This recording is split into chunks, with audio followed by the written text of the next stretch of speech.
सध्या महाराष्ट्रामध्ये मराठा आरक्षणासंदर्भात अनेक चर्चा सुरू आहेत आणि अनेक प्रकारे या उपोषण सुरू असताना जरांगेचं अनेक प्रकारे जाळपोळ वगैरे झालेल्याच्या सुद्धा घटना घडत आहेत. आणि हे आरक्षण दिलं पाहिजे हे तर नक्की आहे, पण हे आरक्षण मराठ्यांना नक्की मिळणार कधी, या संदर्भात काय सांगाल? आपण अतिशय महत्त्वाचा प्रश्न विचारलात की आरक्षण मराठ्यांना मिळणार कधी. इथंच तर आता ठिणगी पडलेली आहे. सातत्याने ज्यांना मराठ्यांना खेळवलं जात आहे, सातत्यानं त्यांना निवडणुकीच्या त्या कालावधीमध्ये फक्त आम्ही आरक्षण देऊ असं खोटं सांगितलं जातं, वेगवेगळ्या समाजाला सांगितलं जातं. आणि म्हणून आता जी काल सर्वपक्षीय बैठक झाली त्याच्यामध्ये सर्वपक्षीय बैठकीतल्या नेत्यांनी किंवा त्यांच्या वतीनं राज्याचे मुख्यमंत्री माननीय एकनाथराव शिंदेनी जे आव्हान केलं की आम्हाला थोडा वेळ पाहिजे. जरांगे पाटलांनी खूप चांगलं सांगितलंय, तुम्हाला वेळ पाहिजे तर या चर्चा करा. मागच्या वेळेला तुम्ही माझं उपोषण सोडवायला आला होता तेव्हाही मी तुमचा मान राखला. या चर्चा करा, तुम्हाला किती वेळ पाहिजे, कशाकरता वेळ पाहिजे, ह्या दिलेल्या वेळेमध्ये तुम्ही काय काय करणार आहात.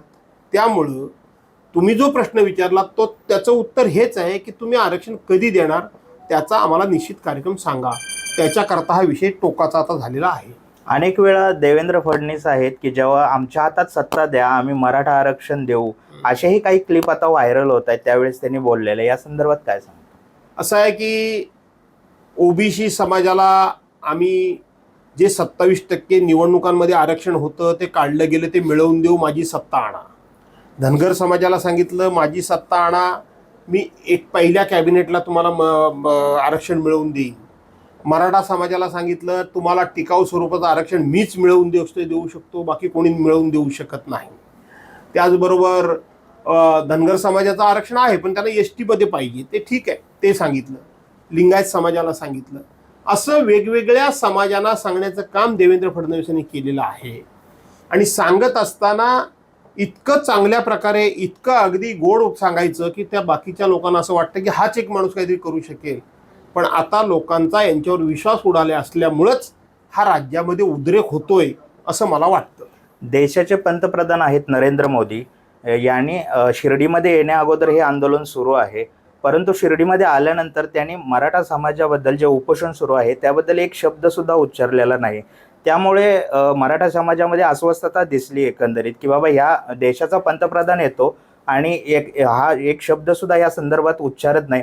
त्याच्यानंतर काही गोष्टी घडल्या की जाळपोळ किंवा कुठे काय असं झालं का की या देशाचा मेन आधारस्तंभ आहे तो जर याविषयी बोलत नसेल तर मनात संभ्रमावस्था निर्माण होतोय. 100% आपल्या देशाचे प्रमुख ज्या राज्यामध्ये अशा पद्धतीचं एखादा समाज उपोषण करतो, त्याची मागणी असते, त्यावेळेला देशाचे पंतप्रधान तिथं येत असताना एका शब्दानं त्याचा उल्लेख करत नाही, साधी दखल देखील घेत नाही. म्हणजे एखाद्या क्रिकेटियरला जर काही सर्दी झाली तर त्याची चौकशी करणारे, एखाद्या हिरोईनला काही थोडंफार काय चांगलं काही मिळालं तर त्याचं अभिनंदन करणारे इतके देशाचे पंतप्रधान आज विश्वगुरू म्हणून त्यांचे अंधभक्त त्यांचा उल्लेख करतात. त्या विश्वगुरूंना आपल्याच देशातल्या एका राज्यातल्या एका समाजाला मार्गदर्शन करावं असं का वाटलं नाही, याचा खेद हा मराठा समाजाला वाटून त्या संदर्भातलं नाराजी म्हणून, नैराश्य म्हणून मला असं वाटतं की ह्या घटना घडण्यास सुरुवात झाली असं तुमचं जे म्हणणं आहे त्याला पुष्टी मिळते. जेणेकरून एकंदरीत पाहता मराठा समाज मूक मोर्चाही अनेक वेळा काढला त्यांनी व खूप शांततेने हे मोर्चे झाले, कुठेही हिंसक घटना घडलेली नाही. पण ज्या वेळेस एखादा देशाचा प्रमुख व्यक्ती इथे येतो आणि जर एखाद्या समाजाची दखल घेत नसेल तर तुम्हाला वाटत नाही का उद्रेक होणं हे साहजिकच आहे? असं आहे की मराठा समाजानं कधी 10 लाख, कधी 20 लाख, कधी 25 लाख मराठ्यांचे मोर्चे काढले आणि त्या मोर्चांना सगळ्या जाती धर्माच्या लोकांनी सहकार्य केलं. आत्तासुद्धा चिपळूणमध्ये मनोज जरांगे पाटलांना पाठिंबा देण्याकरता म्हणून जो मराठा समाज तिथं एक दिवस उपोषणाकरता बसला आहे, तिथं तुम्ही बघा ना, हिंदू आहेत, मुस्लिम आहेत, बौद्ध आहेत आणि हिंदू धर्मातल्या सगळ्या जातीचे लोक आहेत. त्याचा अर्थ की हे केवळ एका समाजाची मागणी आहे असं नाही, तर या समाजाला सुद्धा काहीतरी दिलं पाहिजे ही सर्वांची भावना आहे. आणि मग तो देण्याचा अधिकार कोणाचा आहे? आणि म्हणून आम्ही जर आमचं शक्ती प्रदर्शन करत असताना सनदशीर मार्गाने करतो आणि आमची दखल जर कोण घेत नसेल तर म्हटल्याप्रमाणे दखल जे देशाच्या मुख्य पंतप्रधानांनी घ्यायला हवी होती ती घेतली नाही, म्हणून कदाचित मराठा समाजामध्ये नैराश्याची भावना निर्माण झाली आणि मग नैराश्यातून काही घटना घडतात, त्या घडल्या असाव्या असं मला वाटतं. अनेक नेत्यांनी त्या ठिकाणी जरांगे पाटलांचं जिथं उपोषण आहे तिथे भेट दिली, परंतु देवेंद्र फडणवीस कुठे दिसले नाहीत. महाराष्ट्र राज्याचे उपमुख्यमंत्री आहेत आणि जबाबदार नेते आहेत ते, परंतु ते कुठे दिसले नाहीत त्यांची भेट घेताना. हे खरं आहे, तुम्ही म्हणता ते. प्रत्येक ठिकाणी जाणारे देवेंद्र फडणवीस प्रत्येक समाजाला पुढे जाऊन अगदी मीच तुमचा तारणहार आहे असं दाखवणारे, भासवणारे आणि लोकांच्या गळी उतरवणारे देवेंद्र फडणवीस मराठा समाजाचं आरक्षण म्हणजे आंदोलन सुरू आहे, मनोज जरांगे पाटलांचं उपोषण सुरू आहे, तर फिरकले देखील नाहीत. हे अत्यंत खेदजनक आहे.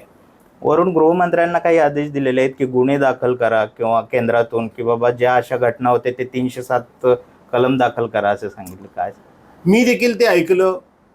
पोलीस महानिरीक्षकांनी मुलाखत दिली, आम्ही कोणावर हे दाखल करणार आहोत, गृहमंत्र्यांनी आम्हाला आदेश दिले वगैरे वगैरे वगैरे. मी एवढंच फक्त देवेंद्र फडणवीसांना सांगेन, कारभारी जरा दमानं. धन्यवाद. हे होते आमदार भास्कर जाधव यांनी सखोल विषयावर चर्चा केलेली आहे आपल्याबरोबर. रत्नागिरीहून टाइम्स नाव मराठी, सचिन कांबळे, चिपळूण.